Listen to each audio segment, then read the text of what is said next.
नमस्कार दोस्तों। आइए जानते हैं उत्तर प्रदेश की ताज और महत्वपूर्ण खबरें। उत्तर प्रदेश के मुख्यमंत्री योगी आदित्यनाथ की दिल्ली में केंद्रीय गृह मंत्री अमित शाह के साथ करीब 40 मिनट लंबी एक बेहद महत्वपूर्ण और गुप्त बैठक हुई है।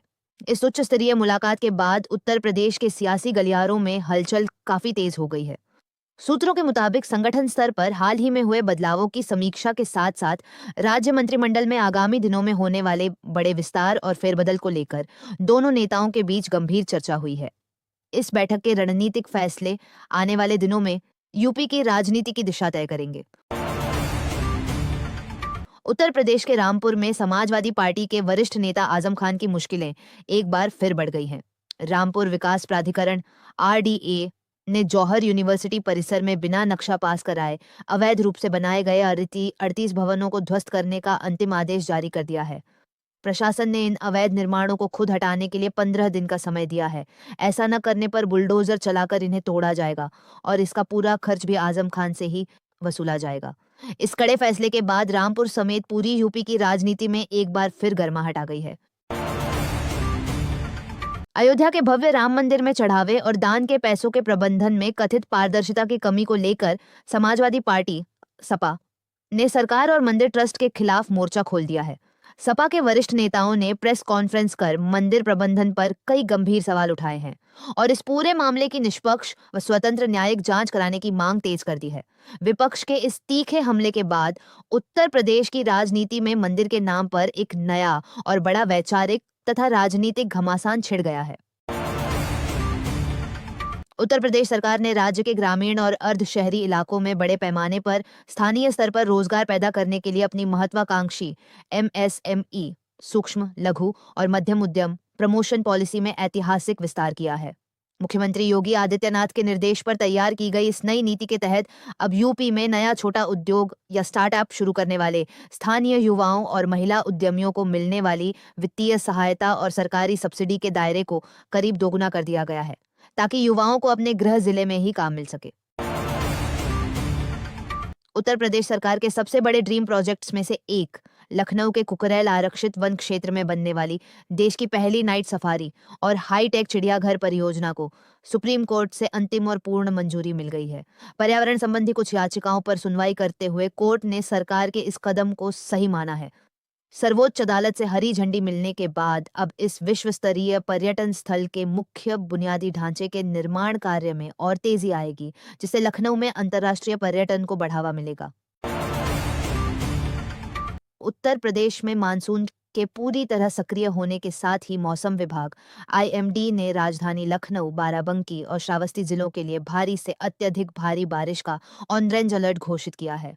मौसम वैज्ञानिकों ने चेतावनी जारी करते हुए कहा है कि अगले 24 से 48 घंटों के दौरान इन इलाकों में मूसलाधार बारिश हो सकती है, जिससे निचले इलाकों में जलभराव की स्थिति बन सकती है।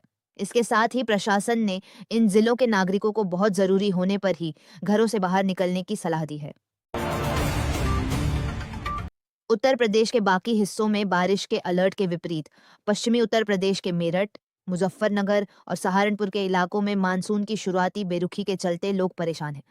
यहाँ दिन का तापमान 38 डिग्री सेल्सियस के पार दर्ज किया गया है, जिसके साथ चिपचिपी उमस ने आम नागरिकों का जीना मुहाल कर दिया है। इस भीषण उमस और गर्मी के बीच स्थानीय स्तर पर हो रही अघोषित और लंबी बिजली कटौती ने आम जनता, कामकाजी महिलाओं और स्थानीय छोटे व्यापारियों की दैनिक मुश्किलों को काफी बढ़ा दिया है।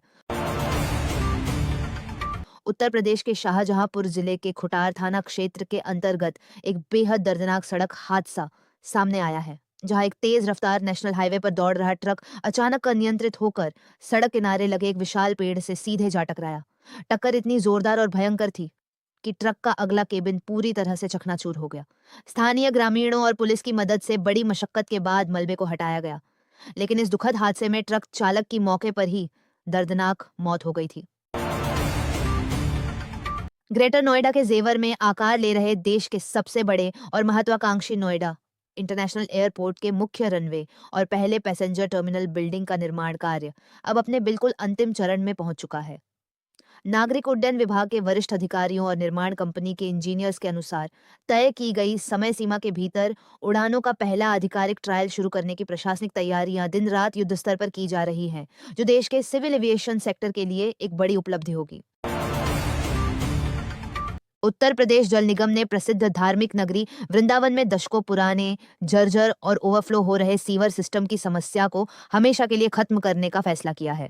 इसके लिए पूरे वृंदावन शहर के विभिन्न वार्डों में कुल 106 किलोमीटर लंबी नई और आधुनिक सीवर पाइपलाइन बिछाई जाएगी।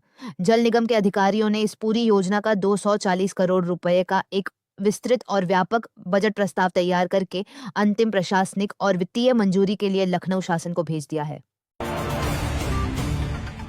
आने वाले त्योहारों के सीजन और आम यात्रियों की रेलवे स्टेशनों व बस अड्डों पर होने वाली भारी भीड़ को ध्यान में रखते हुए उत्तर प्रदेश राज्य सड़क परिवहन निगम ने वाराणसी, अयोध्या और बाराबंकी रूट पर तत्काल प्रभाव से दर्जनों अतिरिक्त बसों के संचालन को हरी झंडी दे दी है। इसके साथ ही उत्तर रेलवे और पूर्वोत्तर रेलवे का बोर्ड भी इस व्यस्त रूट पर यात्रियों की सुविधा के लिए कुछ विशेष साप्ताहिक और दैनिक स्पेशल ट्रेनें चलाने की अंतिम योजना पर तेजी से काम कर रहा है।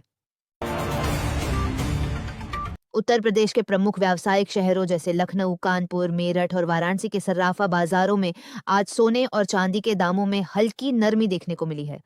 वैश्विक बाजारों में कीमती धातुओं के दामों में आ रहे उतार चढ़ाव और घरेलू मांग में आए बदलावों के कारण 24 कैरेट सोने की कीमतों में आई इस मामूली गिरावट से आगामी शादियों के सीजन के लिए जेवर खरीदने वाले आम ग्राहकों और स्थानीय आभूषण निर्माताओं को बाजार में थोड़ी राहत मिली है। आगामी उत्तर प्रदेश पुलिस भर्ती एवं प्रोन्नति बोर्ड की परीक्षाओं को पूरी तरह से पारदर्शी, सुरक्षित और नकल विहीन बनाने के लिए शासन स्तर पर अभूतपूर्व सुरक्षा इंतजाम किए जा रहे हैं। इसके तहत राजधानी लखनऊ में एक विशेष hi tech central command and control room स्थापित किया जा रहा है। यह आधुनिक कंट्रोल रूम राज्य के सभी परीक्षा केंद्रों पर सीधे तौर पर लगे AI आर्टिफिशियल इंटेलिजेंस कैमरों से लैस होगा, जो हर एक अभ्यर्थी और परीक्षा कक्ष की गतिविधि पर रियल टाइम पैनी नजर रखेगा।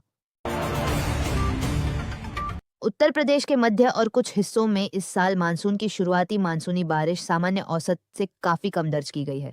इसके परिणाम स्वरूप ग्रामीण इलाकों में धान, मक्का और दलहन जैसी महत्वपूर्ण खरीफ फसलों की बुवाई की रफ्तार काफी धीमी पड़ गई है।